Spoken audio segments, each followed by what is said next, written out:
الحب كيجي من بعد الزواج. هذه اكبر كذبه كذبوا عليكم. اللي ما قالوا لكمش ولا اللي ما وصلوا لكمش هو الحب يقدر انه يجي من بعد الزواج فاش كيتوفروا واحد الحويجات اللي هما على الاقل يكون غير اعجاب من داك الشخص، يكون غير ارتياح، يكون غير تفاهم في الافكار، يكون غير فاش كتجلس مع داك الانسان كترتاح له، ومن بعد نقدروا نقولوا الحب غيجي. ماشي انت ما حامله ما حاملك ما عجبك ما عجبها ملاقيين مساطحين وقال راه واخا تعيشوا 20 عام ما غيجيش هذا الحب، راه واخا تولدوا راه ما غيجيش هذا الحب.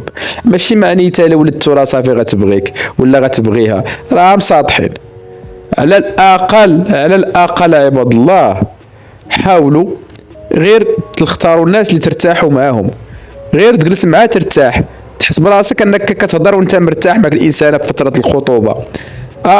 يهضر معك تعرفوا النقاش عندكم افكار متقاربه، ترتاح معاه، يعجبك غير شكلا. ما غاديش نقول لك اخلاق هي كل شيء، راه ما غتنعش مع الاخلاق، غتنعس مع انسان على الاقل شكلا ومضمونا يعجبك.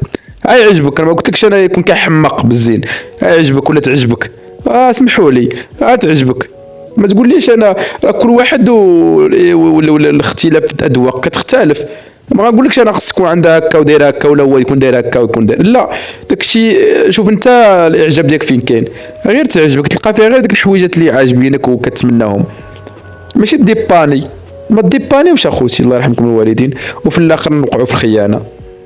ما ديبانيوش دابا وغدا نوقعوا في الخيانه ويجي عاوتاني مع واحد طايحه وانت طايح مع واحد، ولا انكم حتى ما خونتوش في الواقع كتخونوا في الخيال انك معاها وعقلك والوعي ديالك كامل والشعور ديالك مع واحده اخرى شتيها في التلفازه ولا شتيها في الزنقه ولا شتيها كذا، وهذيك غير هيكل ناعس معاه بالجسد ما عجبك فيها حتى حاجه، وانت كذلك ما عجبك حتى حاجه وكتخيلي واحد اخر ونعس ان معاه هو والدينه. ماشي معنيتها ان راك والدين صافي راك تفرتوه، راه والو كاين والو بالتساطيح.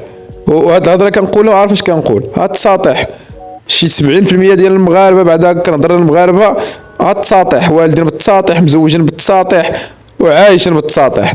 اللي عنده الجرأة ولا عنده الجرأة عاود مشى بدا حياة واحدة أخرى وتطلق، واللي ما عندوش الجرأة عايش في التساطيح وكيخون واحد كيدن هنا وواحد ديباني واحد كيقول لك وعلى ولد وليدات عايشين، واحد كيقول لك لا صابر على ولد وليدات. هذه المقولة الشهيرة ديال المغاربة.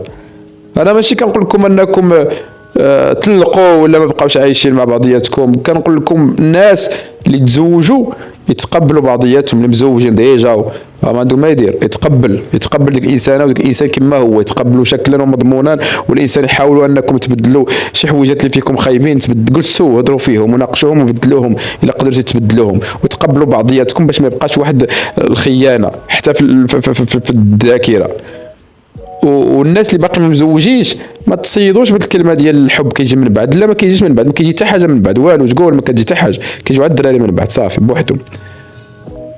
حاولوا انكم تجلسوا تعجبك ديك الانسانه ما فيها باس تعجبك، واش شي حاجه حرام انها تعجب تختار واحد الانسان غتزوج بها يكون عاجبك تكون مرتاح معها تكون كتوافقوا في الافكار في الاحاديث في الهضره تجيو ديو في الهضره ثم حتى جمله مفيده ما قدروش تكملوها بعضياتكم 5 دقائق راه حطيتكم من الراس في الراس ما تقدروش تكملوها بالهضره تسكتوا حيت علاش ما عندكمش تقارب في الافكار ومزوجين حشومه.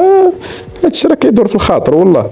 وكيقول لك علاش كتخونني علاش كيخونك، وراه بالسيف يخونك، راه ما كنبررش ولكن راه بالسيف، راه ما جا معكم والو، ما جا معكم غير ديك الحيوطه اللي جامعينكم صافي، ما جا معكم حتى شي حاجه بيناتكم. هادشي راه ما كاين لا في الدين ما كاين لا ما عرفتنيش جبتو نتوما ما فهمتش انا ما. الله يسمح الوالدين وصافي، واتمنى لكم السعاده في حياتكم، دمتم بخير.